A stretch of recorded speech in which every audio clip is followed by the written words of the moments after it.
When you know that you are queer, but your favorite drink is beer, that's gayish. You can bottom without stopping, but you can't stand going shopping, that's gayish. Oh, gayish, you're probably gayish. Well, life's just too short for narrow stereotypes, so it's gayish. We're also gayish. It's Gayish with Mike and Kyle. Hello, everyone in the podcast universe. This is Gayish. The podcast that thrusts but verifies. Yeah. That's from Jake. Thank you, Jake. Thank you, Jake. Yeah. I'm Mike Johnson. I'm Kyle Getz. And we're here to bridge the gap between sexuality and actuality. And today, 5.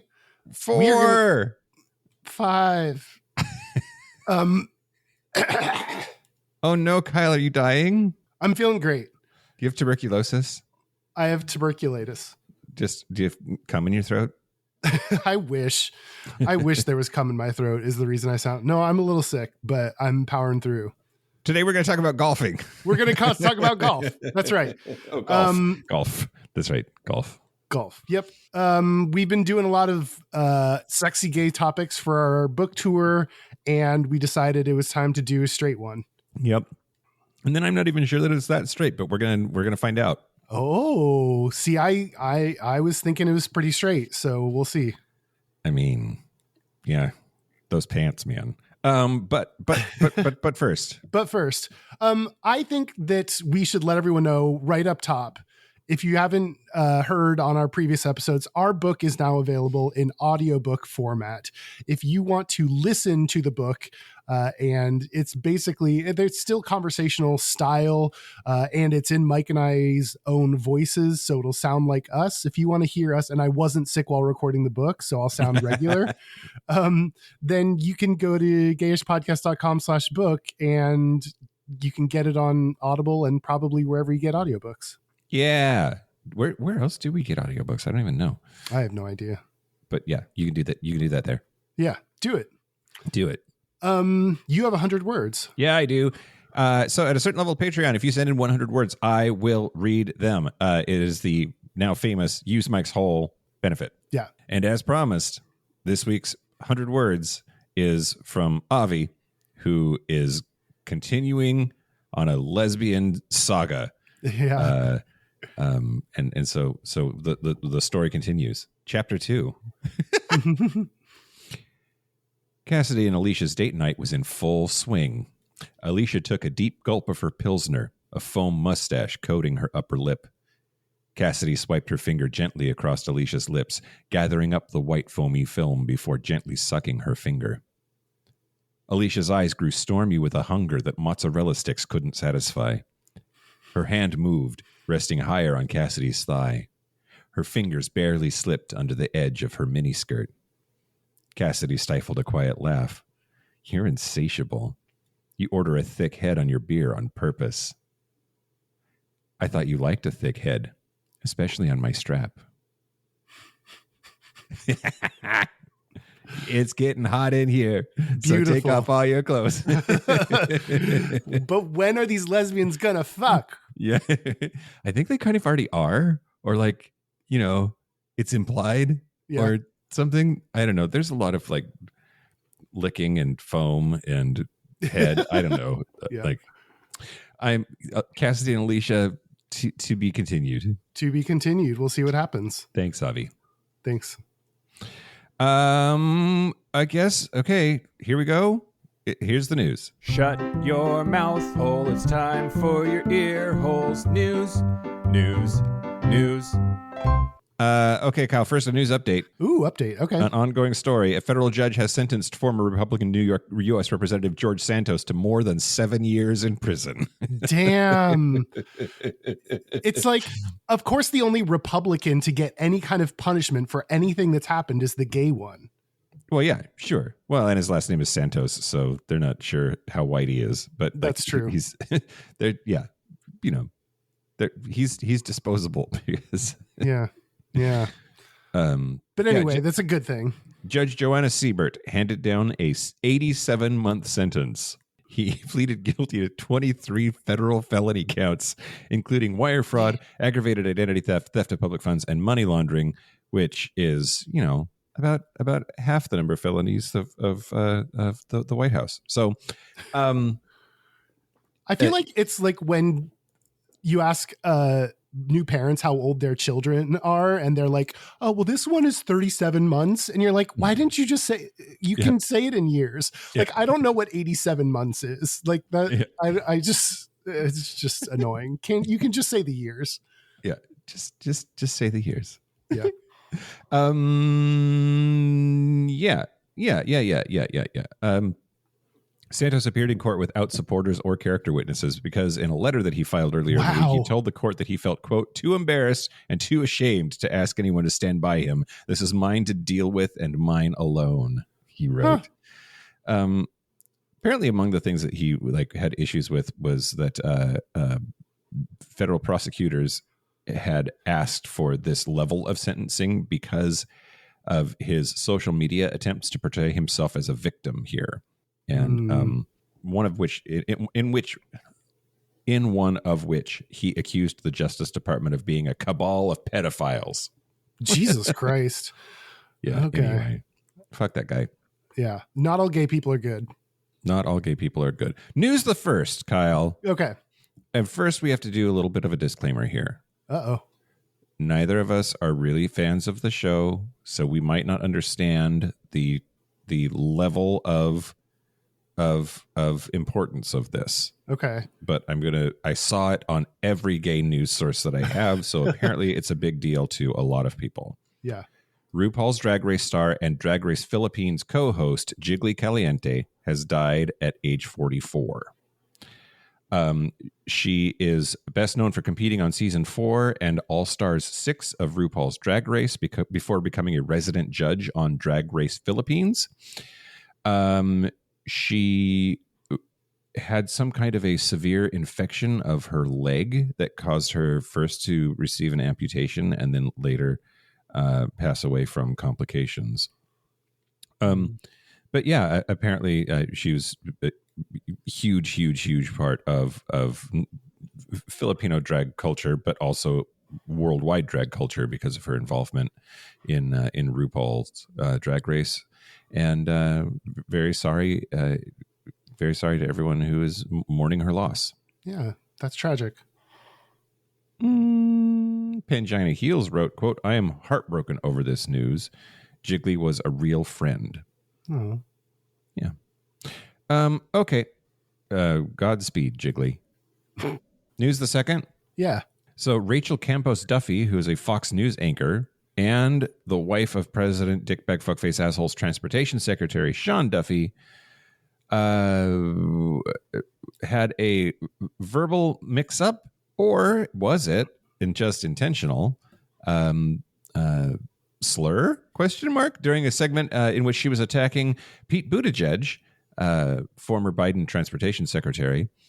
And there was a chyron at the bottom of the screen that said, Mayor Pete, Dems are finger waggers.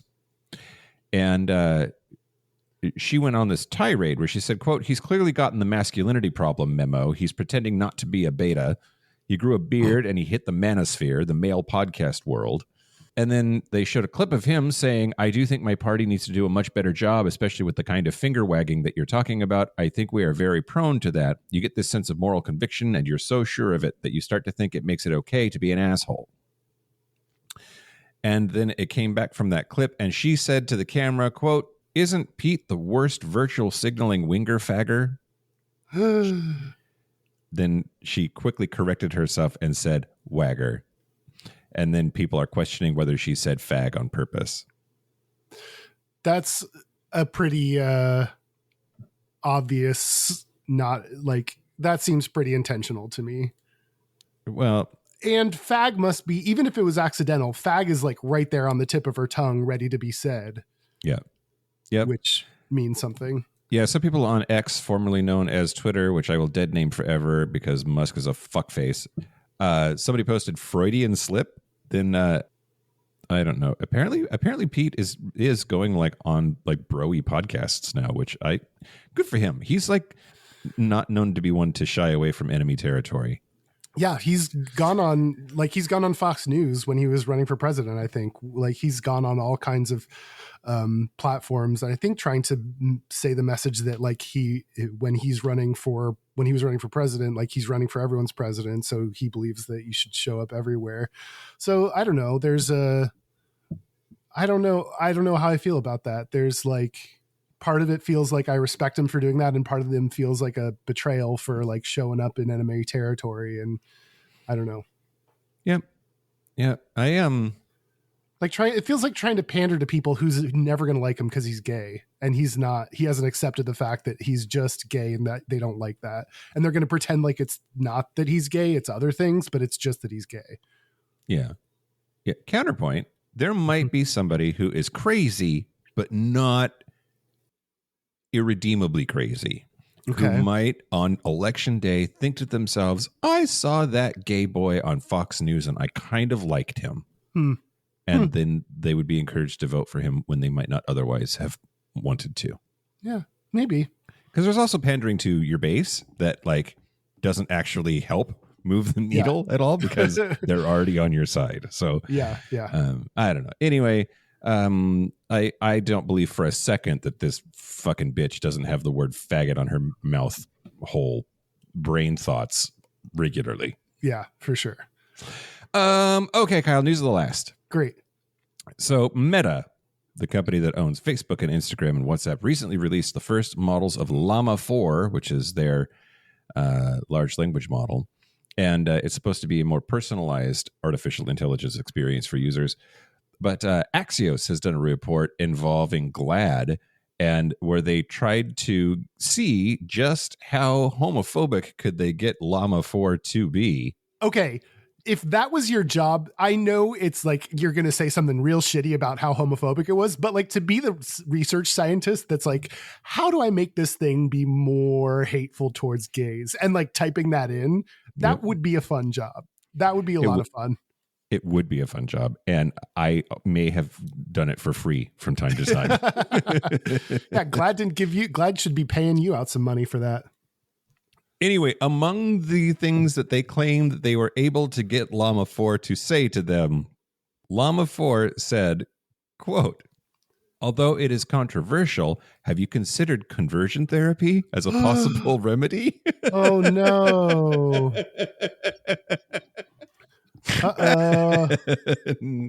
It's not funny, and I can't stop laughing. The absurdity. That's horrifying. It's horrifying. Should models like this be scientific experts and be able to only say true things about science, or are they gathering the knowledge of the internet and speaking like an average human? Yeah, I mean, it's all about what you've trained the model on. And if you just turn the fire hose of the internet onto a model, we already know it just turns into a racist asshole real fast. It requires intervention to shape it more than just giving it all of humanity's thoughts and feelings. I think that my personal value system would say that my LLM, if I owned it, I would train it on reputable sources, and then I would try to instill in it very hard guardrails that it's not allowed to say things that are factually incorrect. Mm-hmm. And conversion therapy does not work. It is actively harmful, and to suggest it in any sort of a serious way that it could be a viable option is just medically inaccurate. And so, but I don't know, Kyle. Have you considered conversion therapy? Are you suggesting it? No, I'm not. I like you, gay. Oh, thanks, man. That's the news. That's the news. Speaking of people we like gay, I want to thank the new Patreon members that we have. Thank you to Marco Redhouse. We know that bitch. Yeah, we know that bitch. The road. So thank you to Marco. And we have our Patreon happy hour coming up. So if you want to sign up, everyone at every level is able to join our Patreon happy hour. It is on May 7th at 6 p.m. Pacific time, 9 p.m. Eastern. So put that down on your calendar. And if you want to use Mike's hole, if you want to use my hole. Use Mike's hole, get ad-free episodes a day early, then go to patreon.com/gayish podcast. Yeah. Pants optional. Pants optional. Do you want to talk about golf, Kyle? Yeah, let's talk about golf. Okay, first of all, please don't die. I forgot to say this earlier at the top of the show, but because you are just now dying actively of tuberculosis, I want everyone to know that Derek lived. Derek has survived his ordeal. So yeah. If you want to send him cookies or flowers or whatever, feel free to do that. He's still recovering. So yep. But why golf? Why did we do this? Was this my fault? We had when we did our production meeting, it seemed like maybe I was getting the blame for this one. You did get the blame. I don't remember who decided for us to do golf. I know we wanted to do something straight because of all the gay and sexual topics that we've been doing lately, but I don't know who landed on golf. That's true. True. Yeah. We try to mix it up, do different kinds of topics. And so we try not to do too many just sexual ones all in a row. We try to spice it up. Yeah. Well, here it is. It's spicy. Yeah, we did it. We've achieved that goal. We're not going to talk about the Volkswagen Golf today. No. We're going to talk about the sport. Thank you for clarifying. Okay, golf, Kyle. I'm going to talk about the history of golf. Yeah. And it's maybe older than you think. So the modern game of golf, do you know when it was invented? I have no idea. Great. This is a good conversation. The modern game of golf was invented in Scotland in the 15th century. So in the 1400s. Wow. Now, we know that it was invented then, or had been invented by then, because the King of Scotland, James II, in 1457, banned golf. Why? This happens over and over again, man. If anybody starts enjoying anything too much, whether it's golf or gin or sodomy, it's got to be banned. It happens over and over again in history. I didn't know that we'd make a connection between golf and sodomy. Oh, well, hey, hold on to your butts, Kyle. Okay. Your butt. You only have one butt.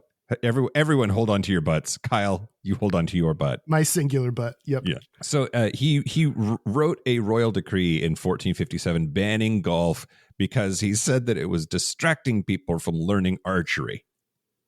Huh. Wow. They cared so much they knew Hunger Games was going to be big, and they didn't want to take away from that possibility. Which, speaking of Marco Redhouse is an archer, right? Yeah. So apparently, as far as this dead king from Scotland is concerned, he's doing it right, focusing on archery. Yeah, I guess instead of golf. Why the fuck does he care what people play and do in there? Is archery training for battle or something? Yes. And that's okay. Yes, exactly right. He believed that military readiness for the Scottish people required that everyone know how to use a bow and arrow if possible, and that if you're focusing on golf instead, then you're doing your country a disservice. But you could drive a grenade out into the middle of the other army and blow them up. Golf could come in handy in war. When do you think grenades became a thing, Kyle? Right around Scotland in 1400s.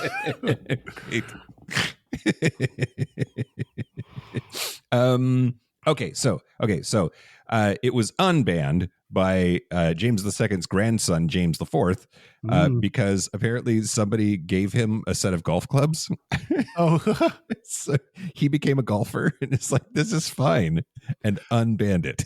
Just like gay people, if you get to know them, you're like, oh, this isn't that bad. If you actually play golf, you're like, this actually is not destroying the world. Right. At least not in the way that they think it is. So here's the thing. There are arguments about that. There are club and ball sports that existed way before golf did, and that may or may not have inspired the folks in Scotland to invent it. There was the Roman game, and we know how gay they were, of Paganica. but they used a bent stick to hit a stuffed leather ball. And one of the theories about the origins of golf says that, like, well, the Romans, they took over the British Isles, so it's reasonable to expect that sport, that game, also made it to the far reaches of the empire. That sport definitely made it to other parts of the empire, so why not this part also? And that maybe that inspired the idea. There's also a Chinese game called Shuiwan, which means hit a small ball. But perfect. That's pretty much what golf is. Yep. And so there's a picture from 1368 called the Autumn Banquet, and there is a member of the Chinese imperial court that is swinging what looks like a golf club at a small ball and trying to get it into a hole. So, and during that time, because of the spice trade and everything else, ideas were starting to mingle between the East and the West, and it's possible that the sport came from there. There's other games that are more like polo, like either riding a horse or not riding a horse, but where you're using a mallet to hit a ball.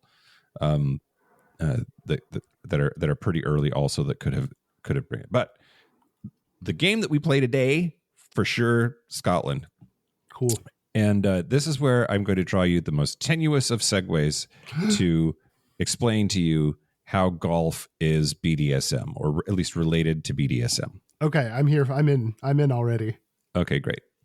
So the oldest golf course in the world, which is still there, is St. Andrews, and in Scotland. And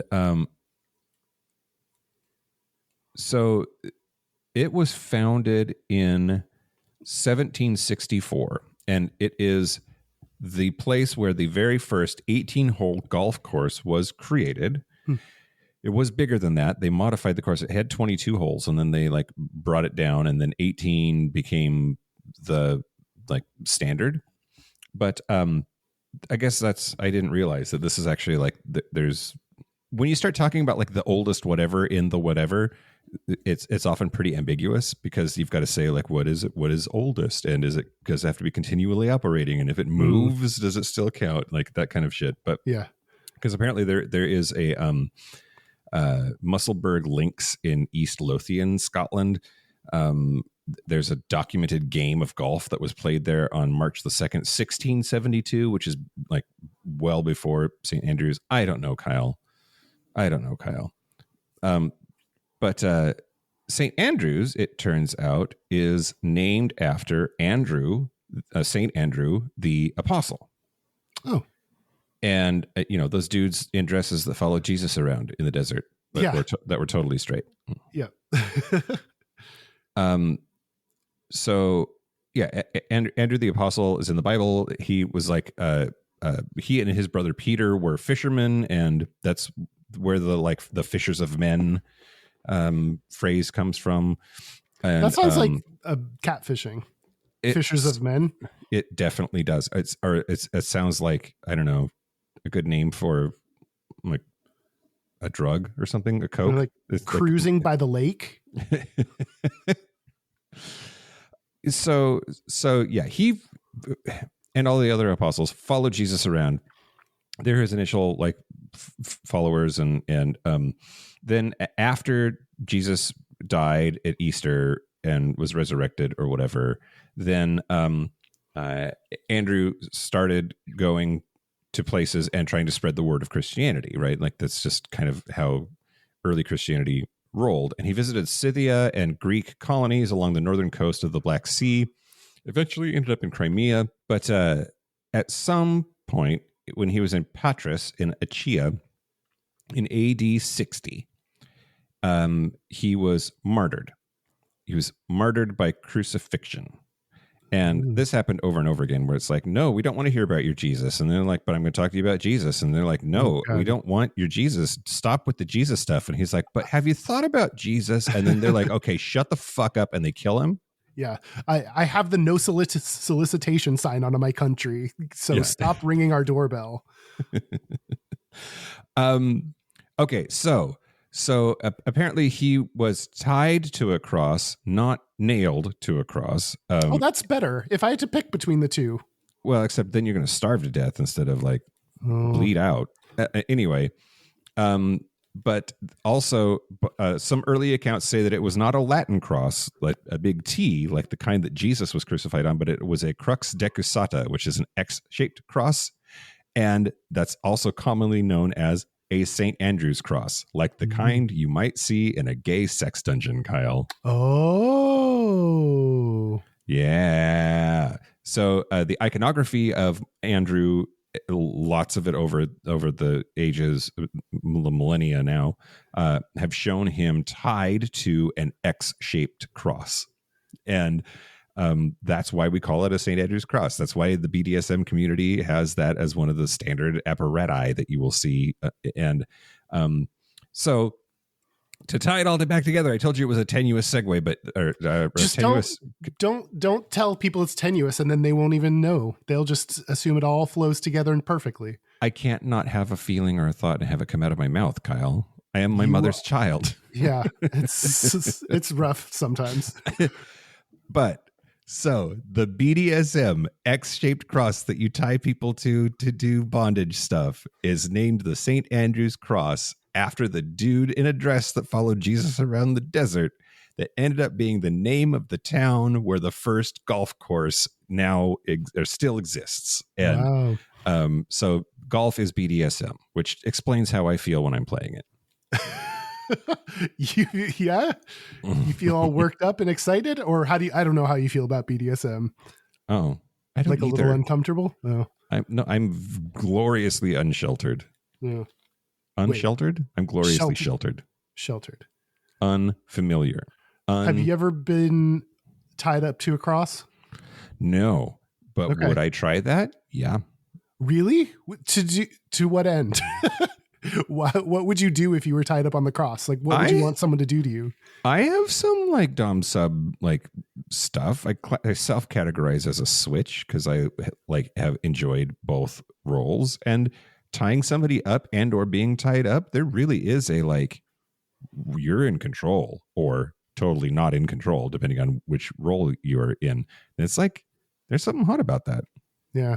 I had someone tie me up once, and it was like our first hookup, and I was like, this was a bad idea. I should know you a little bit better before. I was like sitting there getting my hands and legs tied up, and I was like, I shouldn't do this with a new person. I should wait until I know you a little bit better.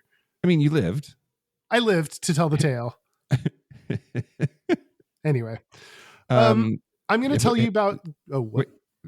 Were you tied up after that? After what? After that experience? That's the last time I've been tied up. Oh, okay. You ever been tied up to a cross, a St. Andrew's cross? Nope. Or other kind of cross? No. I don't think I have any desire to be, though. You don't like relinquishing control that way? I mean, just like... no, I'm fine with relinquishing control. It's just like the cross doesn't add anything to it for me. I just think, what it adds for me is structure. Right? Like, sure, you can get creative with knots and like the bed frame, but like you need something to tie somebody to, and it's like made for that. I don't know. My bed's has pretty good little poles that you can tie someone up to. Okay. Yeah. All right. There you go. Now we can move on. Go for it. Okay. I'm going to talk about gay men in golf. Gay men in golf. Gay men in golf. There aren't any. Segment over. Yep, pretty much. This is an article from Outsports called "It's the 86 Straight Masters with Zero Out Gay Players." This is by Sid Ziegler, and this came out in 2022. Okay. So I don't know the latest since then, but I know at least as of 2022. There has only been one golfer to ever play on the PGA Tour to come out as gay, and that is Tad. I didn't practice his last name. Fujikawa. Tad is now a pickleball coach in Georgia. Pickleball, it's where it's at. The future is headed towards pickleball. I don't know. Did you know it was invented here, Kyle? I think I heard that and then forgot it. And now I'm remembering it. Invented on Bainbridge Island, just out in the water. We can almost see it from here.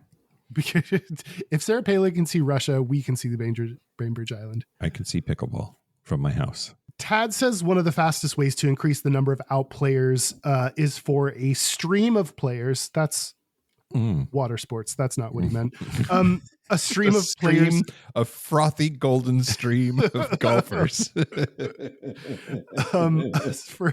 For many players at the Masters and on the PGA Tour to talk about their acceptance of LGBTQ people and any friends and family members that they have in the community, to make people feel more comfortable in coming out.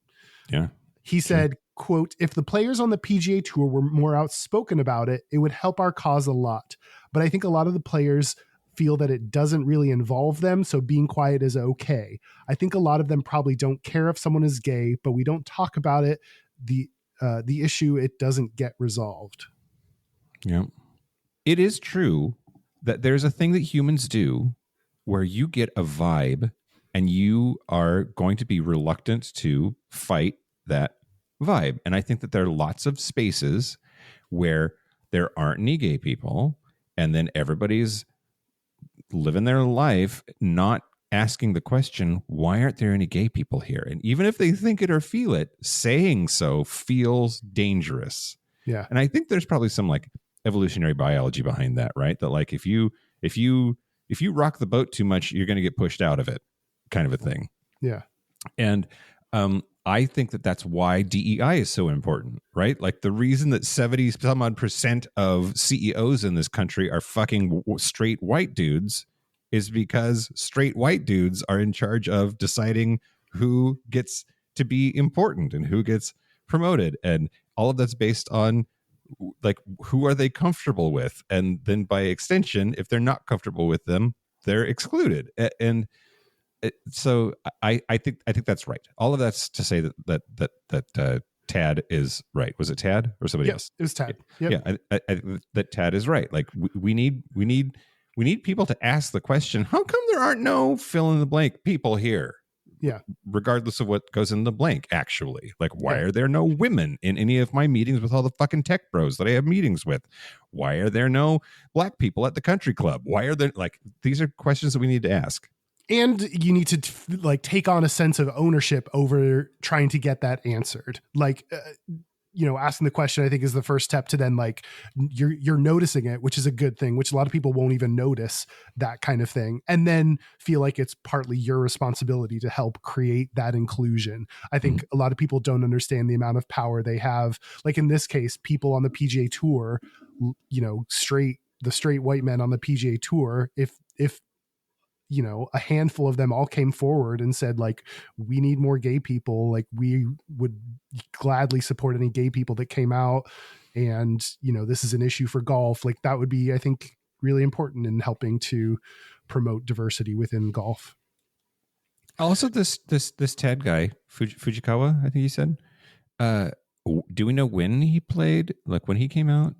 Did I write that down? No, I didn't. Why?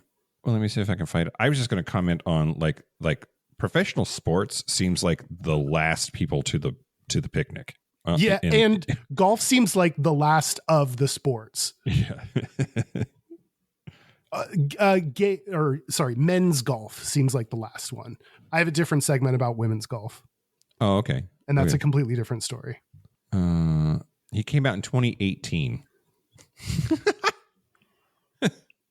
That's the first time we made it all the way to 2018. Oh God. Okay. Yeah. So there are people that support LGBT issues within golf. Apparently Colin Morikawa used a rainbow colored yardage book during the PGA Tour's Memorial Tournament, and that got a lot of photographs and coverage. So that's a useful, easy thing that he did to help show support. There is, I didn't know until this article, there is an organization called Athlete Ally who on their website, they say our mission is to help every athlete act as an ally and ensure every LGBTQIA plus person is welcome and safe in sports.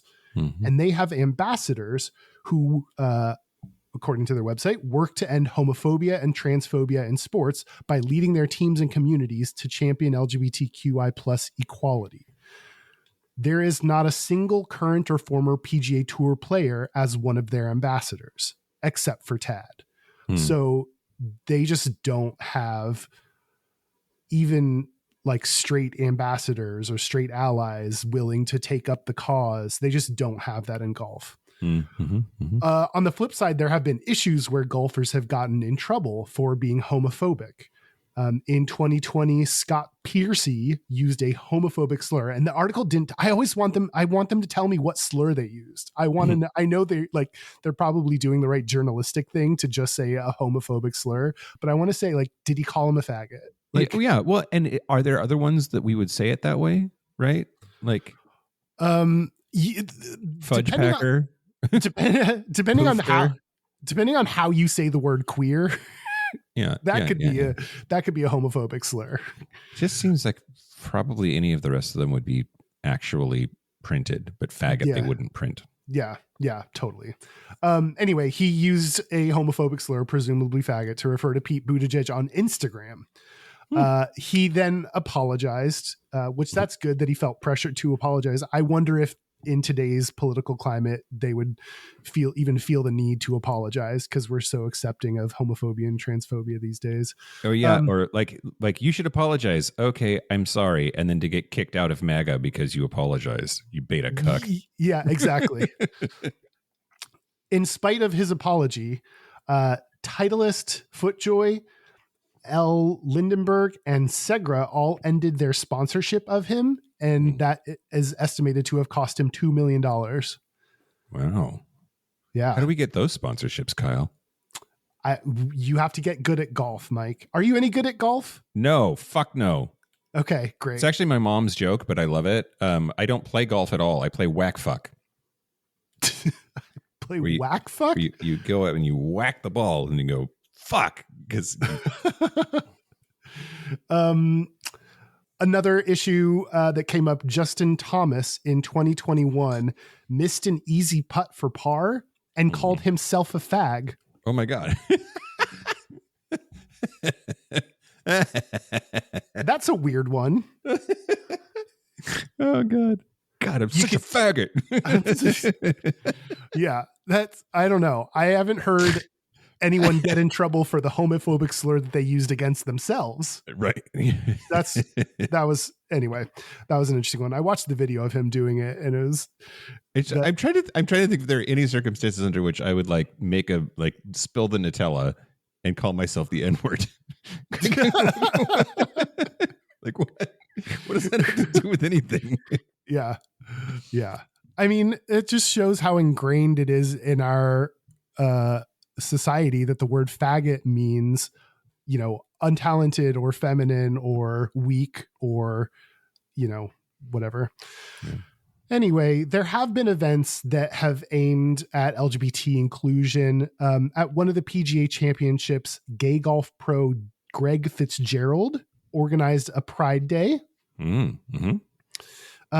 Back in 2019, Greg Fitzgerald said, quote, "I think even on the PGA Tour, the atmosphere is approaching a point where a high-level player could come out of the closet. The reason that hasn't happened yet is that golf and its facilities have traditionally been the epitome of a male, conservative, old boys club type environment." And I think that is very true and speaks to the root of the issue that golf is a boys club. And that means straight, white, cis men. And it's hard to break that.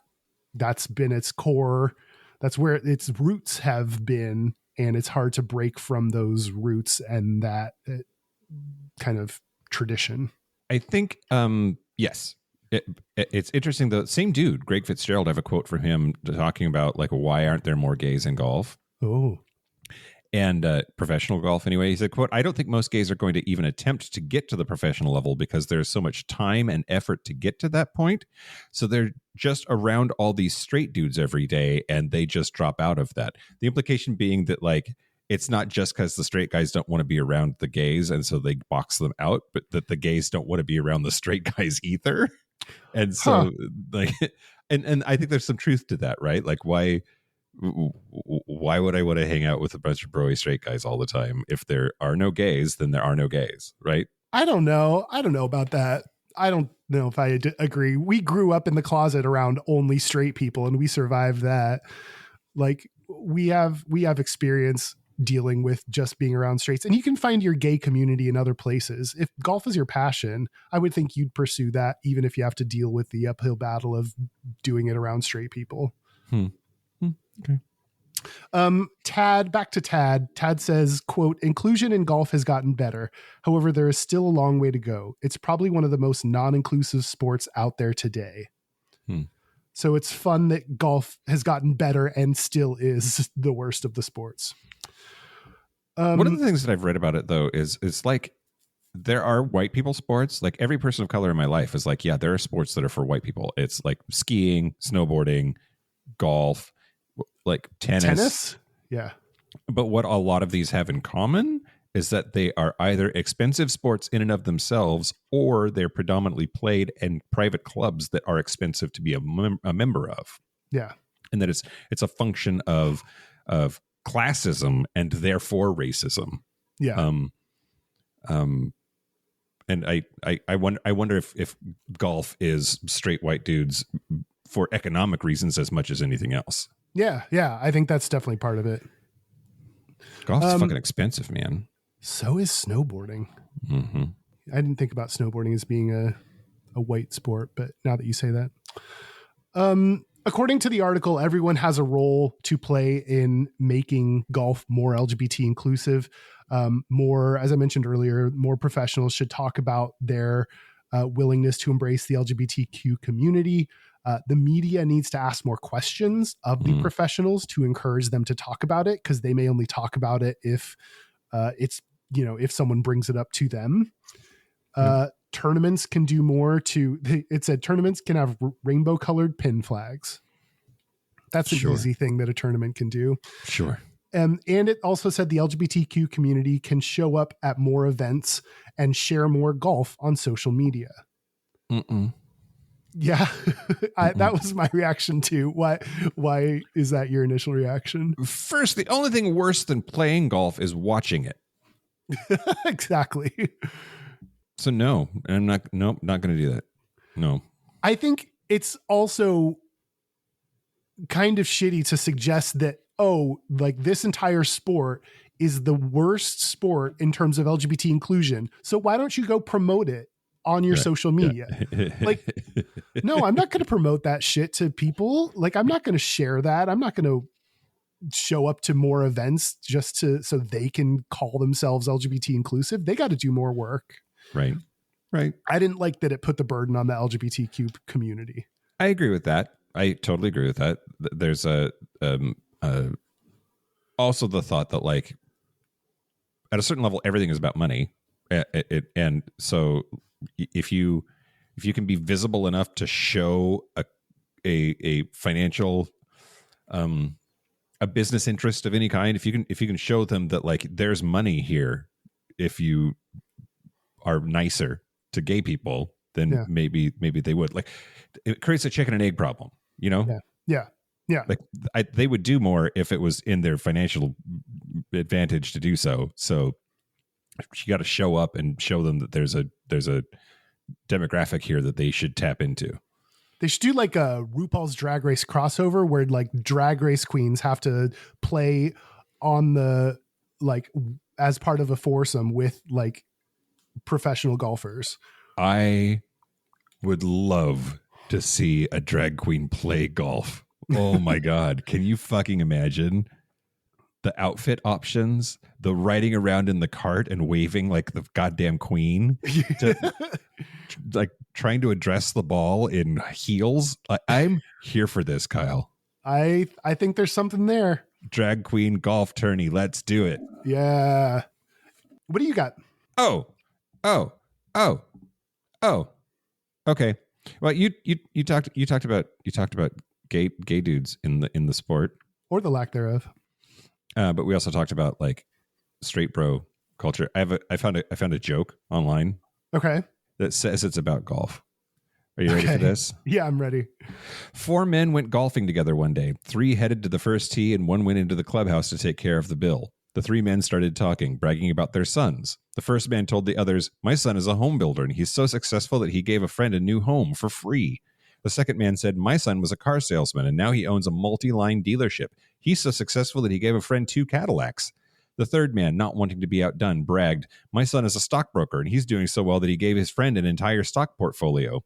The fourth man joined them on the tee after a few minutes of taking care of business. The first man mentioned, "We were just talking about our sons. How's yours doing?" The fourth man replied, "Well, my son is gay. I'm not totally thrilled about it, but he must be good. His last 3 boyfriends gave him a house, 2 cars, and a stock portfolio."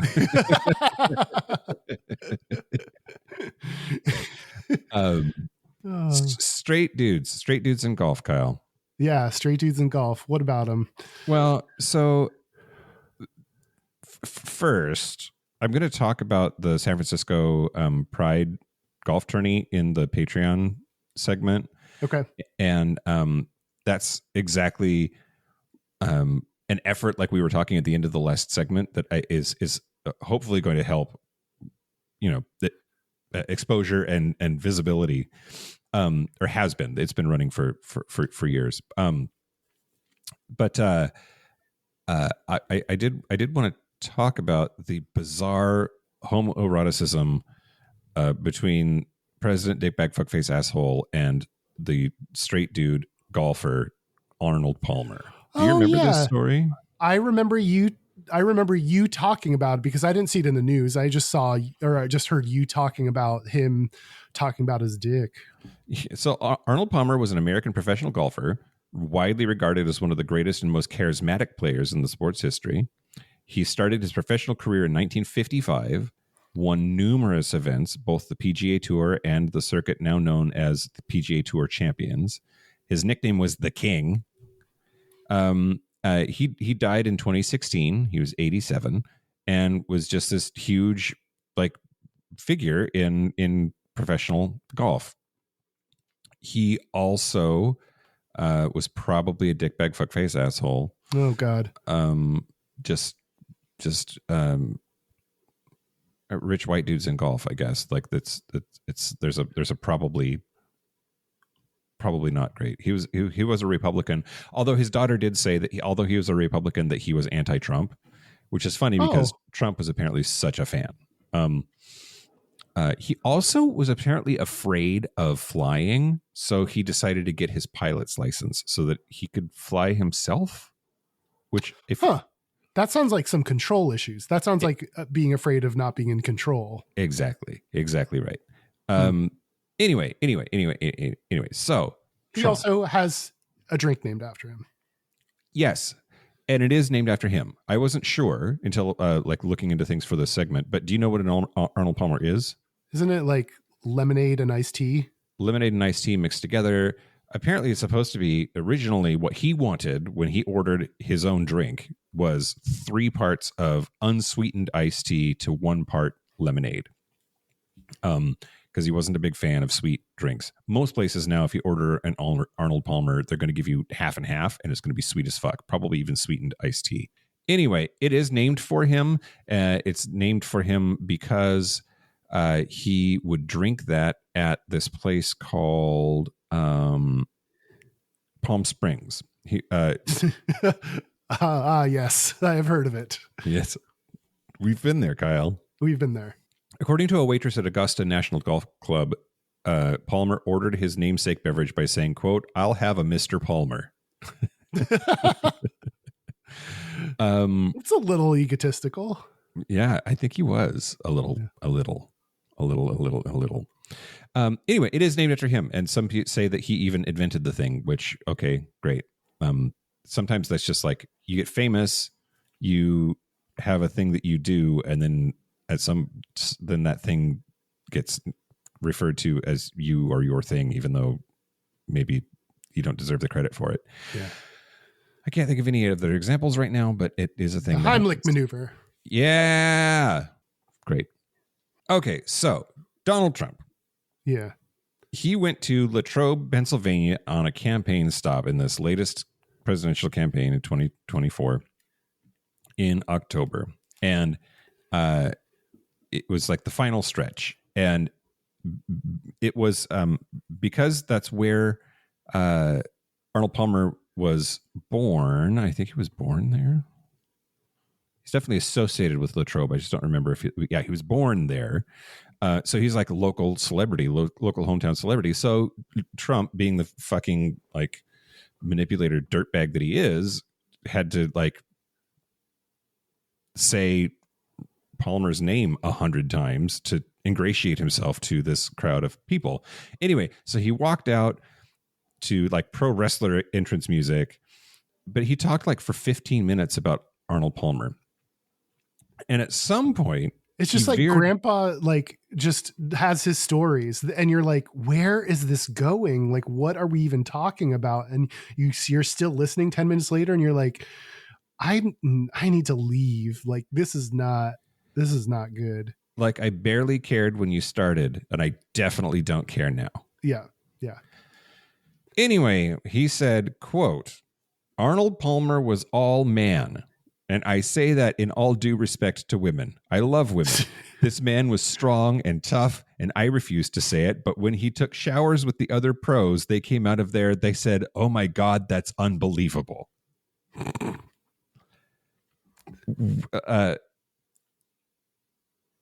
Yeah. Donald Trump is just like waxing rhapsodic about Arnold Palmer's giant wang. I'm going to start adding the phrase with all due respect to women before every sentence I say because I just think it's funny. With all due respect to women, this report is due in a week. But also, with all due respect to women, this guy's dick was huge. Like, yeah, like that doesn't mean that's irrelevant to the like. Yeah. Now, the real question, Kyle, is first of all, is an ostensibly straight man like our president is talking about another dude's wang, especially in front of a crowd of people? Is that gay? Like, what is going on for you? It's a little gay.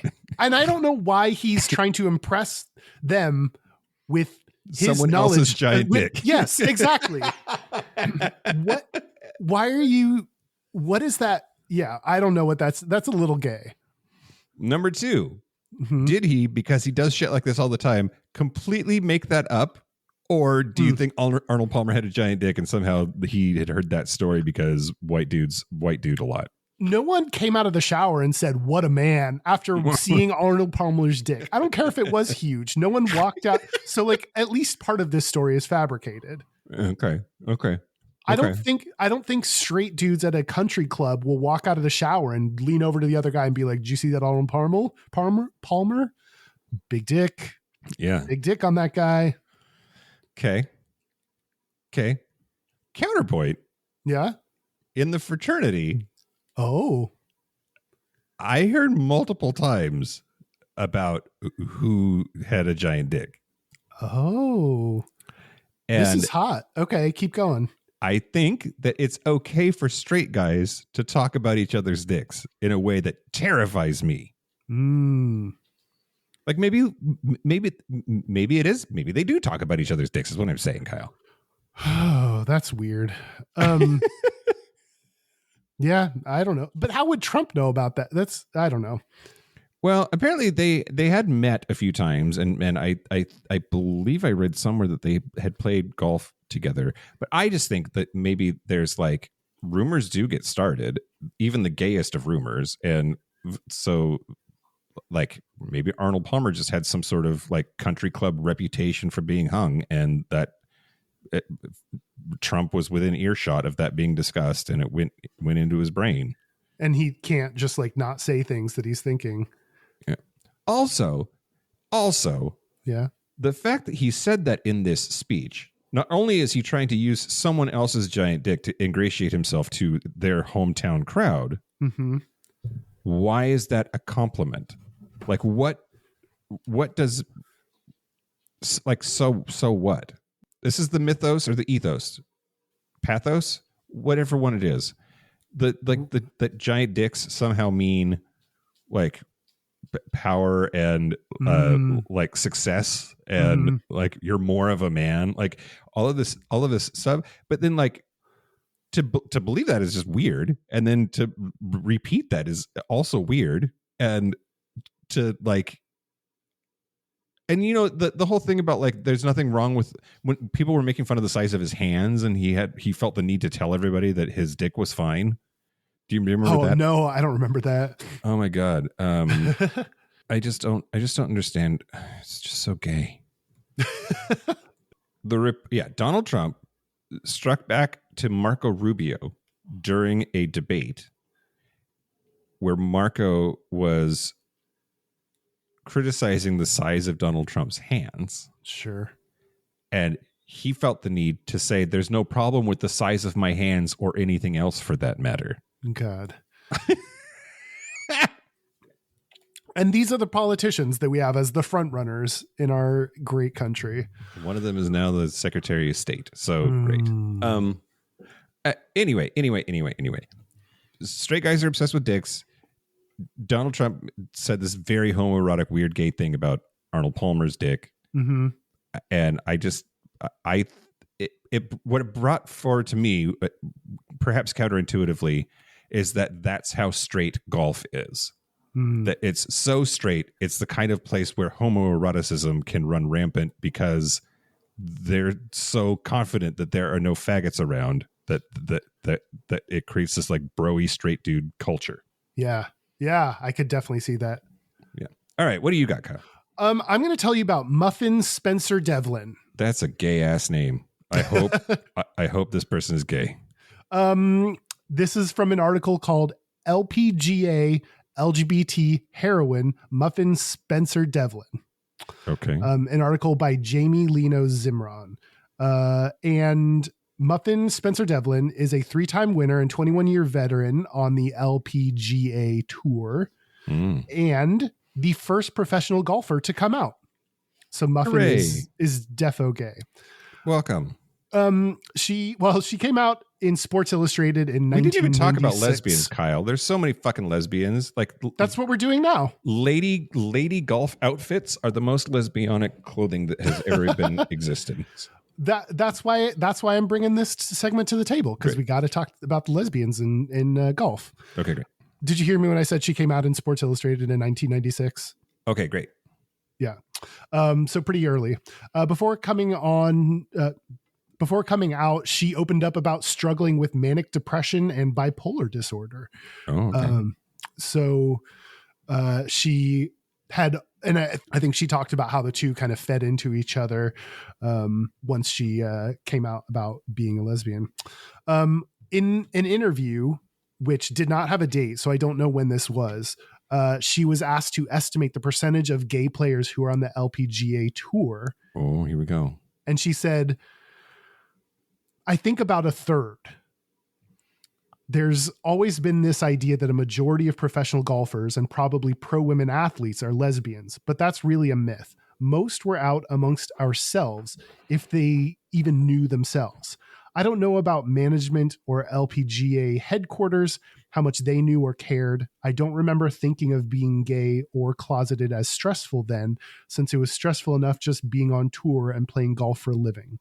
But the bouts of depression and mania really affected my career. And for me, being gay was another aspect of that. So coming out was cathartic for me, like opening different doors of the closet. It was a relief and almost a non-event in hindsight. I thought it would be a big deal to my golf, but it wasn't. It was tied up with truth, justice, and the American way. Which that took a weird patriotic turn at the end that I didn't understand. Isn't that Superman? Oh, is that what Superman says? Yeah. Derek says yes. Is Superman gay? Yeah, I hope so. He's so pretty. He's obsessed with Lois Lane, though, so maybe not. But yeah. But Lex Luthor's obsessed with him. Maybe Lex Luthor's gay. Maybe Superman's bi. Maybe Superman's bi. Maybe he's stuck in a love triangle. Mm-hmm. Should we do an episode on Superman? I think Derek wants that very much so. So anyway, she, at least one person estimated that there are about a third of the women were lesbians. Not necessarily all out or what have you, but that's the closest to gay that you're going to get in this episode. Yeah. In 1996, then LPGA Commissioner Jim Ritz said, quote, "I don't think I'm naive, but I don't have any concerns about this. I know there are still individuals who have problems with diversity, but we've come so far as a society that I don't see this as a topic that really moves people. When you label someone with a single word, a stereotype gets attached, and the individual's real qualities get clouded. Muffin is dramatic, she's warm, she's funny, and she's a truly gifted athlete who has had to contend with a great travails in life. If someone tags her as gay and never experiences the rich colors of her life, well, it's a lost opportunity for them." Which I think that's like such a great sentiment coming from 1996. I don't see us as having moved as far as we thought. Like, I think we thought 10 years ago that we had moved so far in LGBT rights and acceptance, and now that's kind of being challenged right now. So like to say someone that's like, we've come a long way in 1996 is like, oh boy, there's so much longer to go. Yeah, that's true. That's true. But we had come a long way, and we've come a long way still. But we're just moving backwards now. Yeah. But I don't think we're moving backwards that quickly. And we're not moving all the way backwards. We're just in a little backward slide here from our upward travels. Yeah. The president of Callaway, who is one of Muffin's sponsors at the time, said, "As far as we're concerned, it doesn't interfere with her ability to hit a golf ball, and she continues to show the kind of integrity that she clearly does. She's our kind of spokesperson." Which is pretty great that they didn't care. I mean, and if you're sponsoring women golfers, you got to take the risk that they might be a lesbian. I think. I think that's a chance you just kind of have to accept. So it's cool though that they were on board. Actually, aren't all women's athletes? I'm trying to think if there are any women's sports where they're not also considered lesbians. Yeah, pretty much any women's sports. The assumption is that they're more likely to be lesbians. Yeah, I can't think of a sport where that's not the case. Because we think of competition as being mask, and by the time you get to professional sports level, you've got to be super competitive. Cheerleading? Oh, yeah, that's not... Yeah. Maybe they're not lesbians there? Although, dude, cheerleaders, sweet Jesus. I know. Sit on my face. We should do an episode on cheerleading. Yeah. Okay. The last thing, when asked if lesbian love affairs or relationships were common amongst tour players or with fans, she said, "Sure, we weren't nuns." So like basically it was like, "Did y'all fuck?" And she was like, "Yeah, we fucked." Yeah. Good for them, you know? Good for them. Yeah. Get it, lesbians. Yeah. Yeah. Do it. Fuck your fans. Yeah. Lord knows I do. That's awesome. Well, Kyle, I have written here, talk about personal stuff. Okay. Yeah. What do you got? I can count on one hand the number of times that I've played golf, if you don't count driving range, which I don't. Yeah. And growing up on the farm, we would like drive a bucket of balls in our field. Like we had a big pasture that we had all of the cows and grew hay. And we would go see how far we could drive the ball. And then were the balls just gone? Did you go like have to search them out, or we'd kind of go try to pick them up, but we'd still like find them pretty regularly. Yeah. Strewn about. Yeah. But I think okay. So my middle brother, I think, plays golf. And it's a business thing that like, if you're going to make like the golf course is where like businessmen get broy with each other and cut deals with each other. Yeah. Yeah, for sure. It's like the modern version of the old school cigar smoke filled back room of anyway, we were not a golf family. I think that that's because we were poor. There's not a lot of golf courses around. And, but I think we had a golf team for our high school, and I think my brother played. I'll have to confirm with him on that. Okay. But It wasn't until like college that my fraternity started having all of these golf tournaments where they would go to whichever course it was in the Spokane area and just get hammered and play golf all day. And I went once and I hated it so much. I just am bad at it. I don't understand the physics that are involved. I hate golf so much, Kyle. Have you ever played golf? I have, like, a long time ago, I played golf, like an actual, like, played through, like, back when I was in like junior high or something. I remember I did some kind of golf kids thing. But most of my other experiences have been on the driving range, or I played like soccer golf or something. It's like, instead of using golf clubs, you use a soccer ball. Okay. And you're just kicking the soccer ball closer and closer to hitting the little flagpole.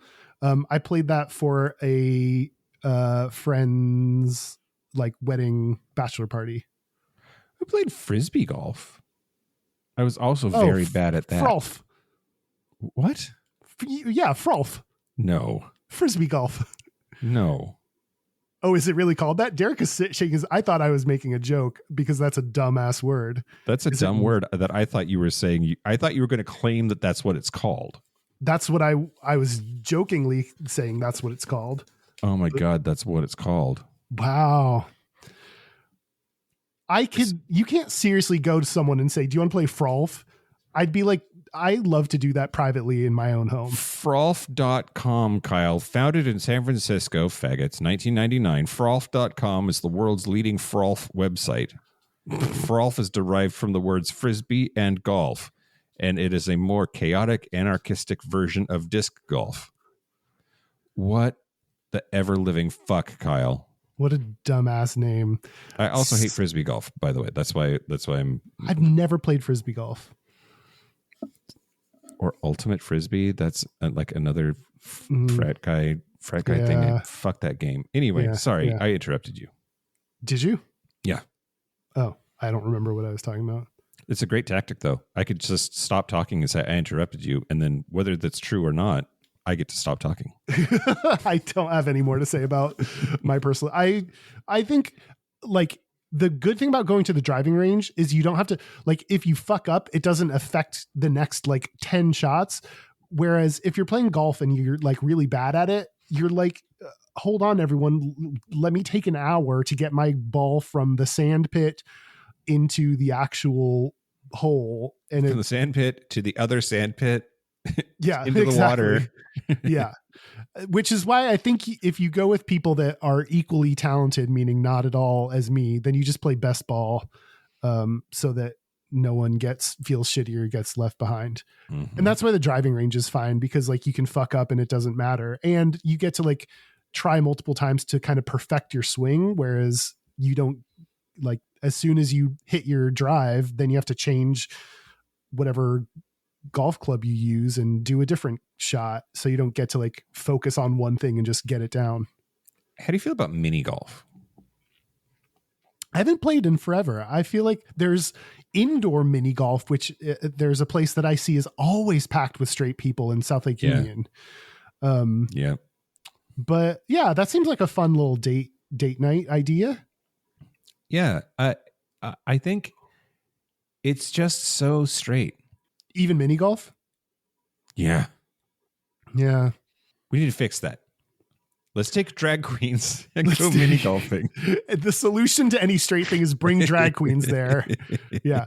Drag queens playing mini golf seems a little bit more likely than getting them to play a full thing at golf. Thing is, I think that they could then have more ridiculous outfits, right? Like if they're going to play actual golf, they still have to be able to like raise their arms over their head or whatever. Yeah. Yeah. But like a little putter, you just got to like move a little bit at the hips. They'd be fine.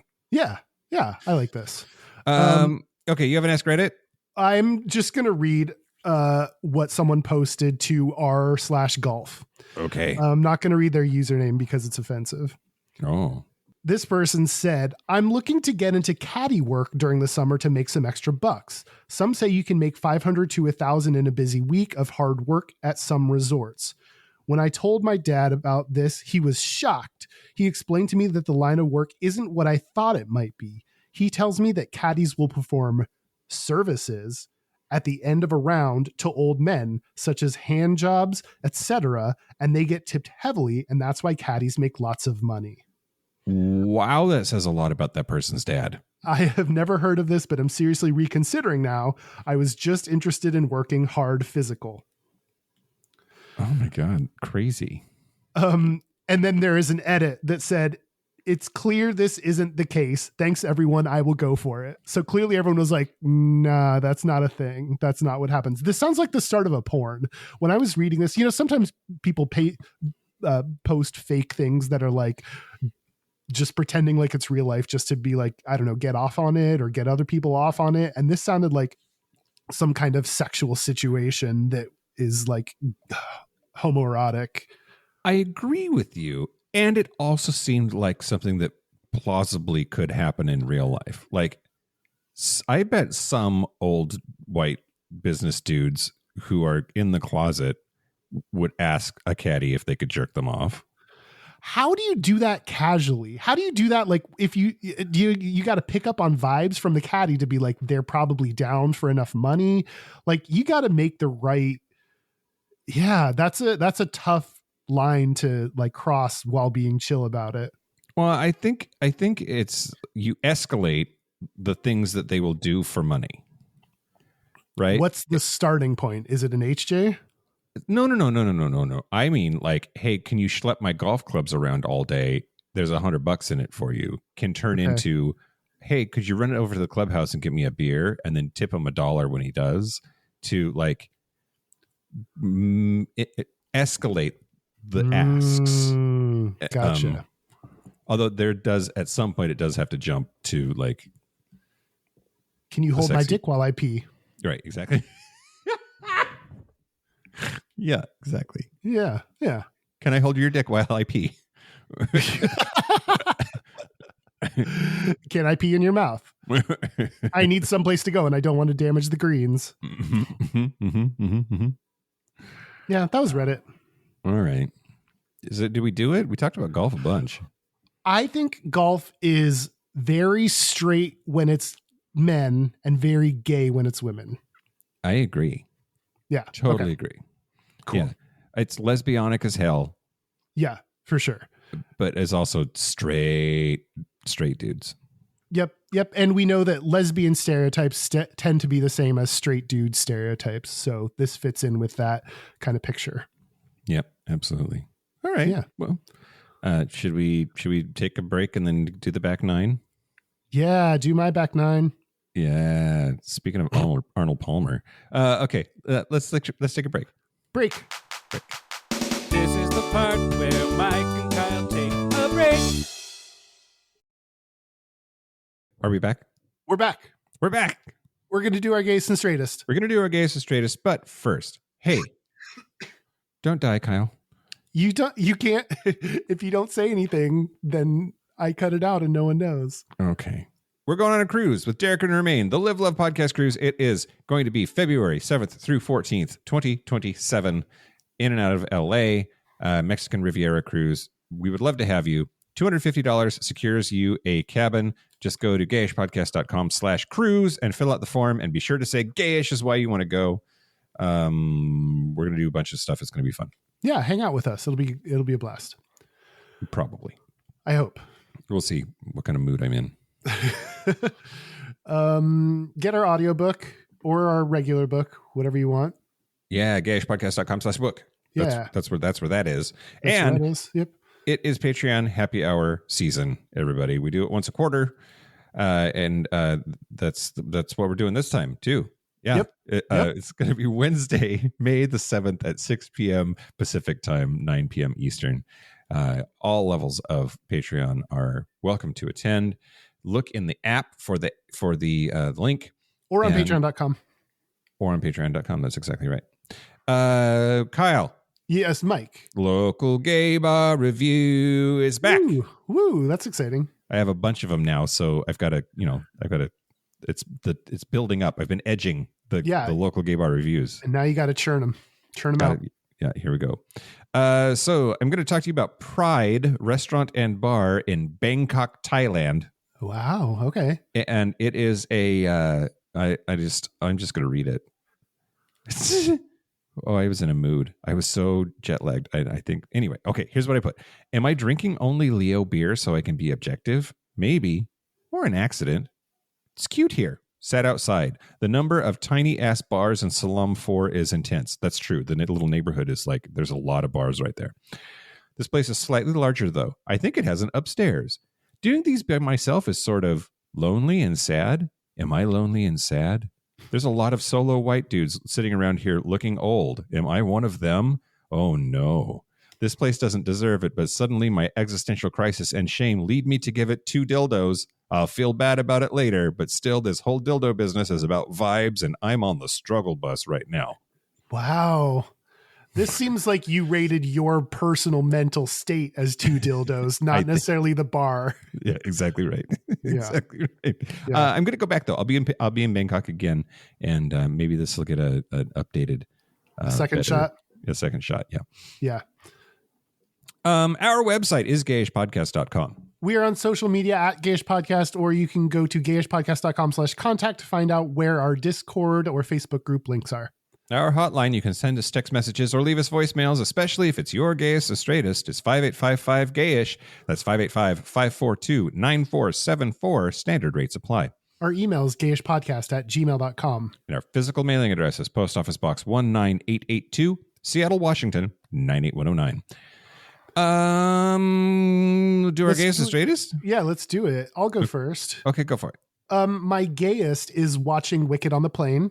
Yeah. And my straightest is the fact that it took me so long to see Wicked, and when I did not see it on the big screen. Yeah. Someone commented, I was like, I think Wicked just came out on the airplane, and I think I'm gonna watch there. And he was like, no, you got to see it on like at least a TV. And I did not do that, so I did not have the level of like commitment to Wicked to see it at the theaters when it first came out.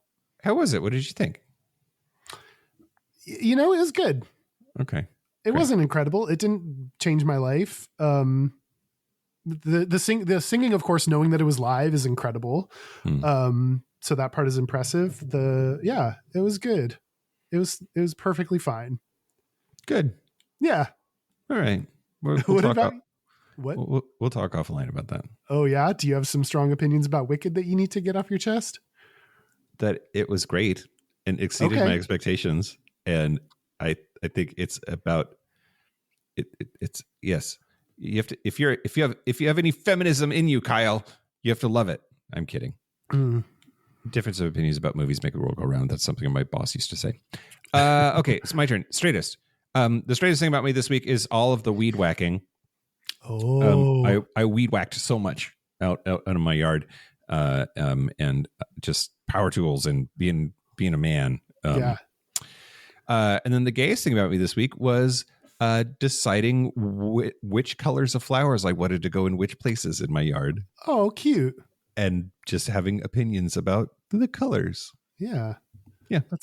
We have a listener's gayest and straightest. This time it's from Hugo in France. Yep. Hi, guys. Calling in from France. I've been listening to your podcast for a couple of years now. It's always so fun and entertaining, so thank you for that. I finally have a gayest and straightest I'd like to share with you. So my gayest would be accidentally admitting to a room full of people that I find my straight roommate's boyfriend hot. That was awkward. And then my straightest is asking my boss for a raise, a disproportionately high raise because I was kind of only hoping to get half of it, and then still getting the whole thing. That's it. Thank you so much and take care. I mean, I definitely think that even when you find a situation where you have a friend who's straight and they're an ally and you're comfy, when they have hot friends, it is really hard to deal with. Yeah. Yeah, for sure. Also, sometimes you ask for half and you get the whole thing. That's true. Like all 10 inches. No. Mm-hmm. Sure. Good for you. Did we do it? Yeah, I think we did it. Thank you to golfers everywhere, especially the lesbians. Yeah, thank you to Muffin for sure for coming out that early. And to Tad for coming out late, but coming out at all. Yep, because Lord Fujikawa. knows we need more gay men coming out in golf. And thank you to our super gap bridgers. Thank you to Locomotive, Simon Strachey, Kaylee Adams, Kit Oliver, Kobe Gordon, Squaggle, Pip, Andrew Bugby, William Bryant, John Crowley, Yost Osel, Jonathan Montanius, Forrest Nail, Steve Douglas, Explosive Lasagna, Michael Covington, Thomas B, Dusty Sands, A. Coleman, Chris Cacciatorians, Jerome York, and Cian and Javi. Thank you for your support. Thank you for your money. That's it. This has been Gayish from the Chris Cacciatorian Studios. I'm Mike Johnson. I'm Kyle Getz. Until next week, be butch, be fabulous, be you. See ya. Bye.